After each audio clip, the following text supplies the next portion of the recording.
È ufficiale, è arrivata la versione 0.11 del mio RPG. Fino alla versione precedente il giocatore poteva eseguire 3 tipi di azioni diverse durante il turno: scagliare una mossa, fuggire o saltare il turno. Ma con questo aggiornamento l'inventario diventa più centrale che mai, perché questi 2 nuovi tipi di azioni aprono molte prospettive sulle strategie di combattimento. Vediamo quindi come gli oggetti e l'inventario si trasformano in questo aggiornamento e come interagiscono con il campo di battaglia. Prima di cominciare vi ricordo che la demo del gioco è scaricabile dalla pagina dedicata di itch.io e non è persino più necessario scaricare il gioco, perché potete provarlo tranquillamente dal navigatore. Lasciate un mi piace sotto il video, iscrivetevi al canale e cominciamo!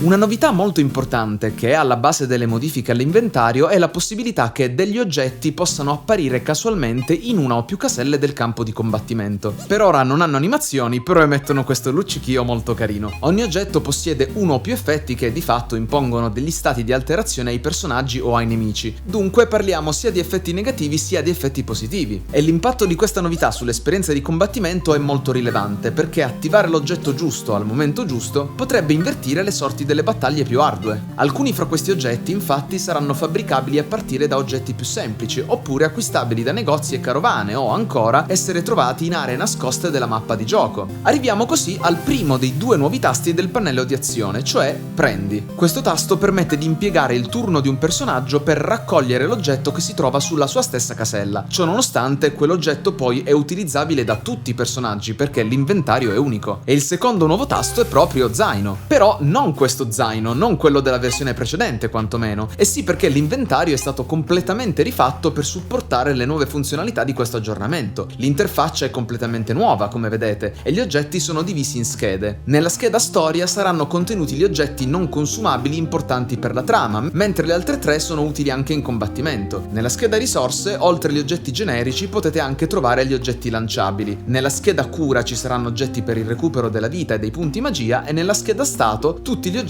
che innescano effetti di alterazione. Ogni scheda ha una capienza di 144 oggetti, esclusa la scheda storia. Poi è stato aggiunto l'indicatore del denaro posseduto e altre piccole novità, tipo le modifiche ai tasti e il rinnovamento del menu di selezione. Però non è più possibile combinare gli oggetti direttamente nell'inventario come prima, ma non ho deciso di abbandonare questa funzionalità. Piuttosto sarà reintrodotta in un blocco a parte, simile nelle modalità al banchetto del salvataggio. Altra novità: alla descrizione degli oggetti ora si aggiunge la descrizione degli effetti di quegli oggetti. Per ora non è ancora possibile usare gli oggetti al di fuori dal combattimento, però si possono prendere in mano e gettare via. Veniamo quindi alle lotte. Durante il turno di un personaggio è ora possibile aprire l'inventario, selezionare un oggetto e, premendo USA, si può innescare l'effetto. Nella maggior parte dei casi bisognerà prima scegliere il bersaglio a cui somministrare l'oggetto, che potrebbe essere un personaggio o un nemico. Per ora non ci sono animazioni, però si intende che, nel caso dei nemici, tale oggetto stia effettivamente essendo lanciato. A questo proposito specifichiamo il modo in cui funzionano gli oggetti lanciabili. Diversamente dalle mosse, questi infliggono un danno costante, a prescindere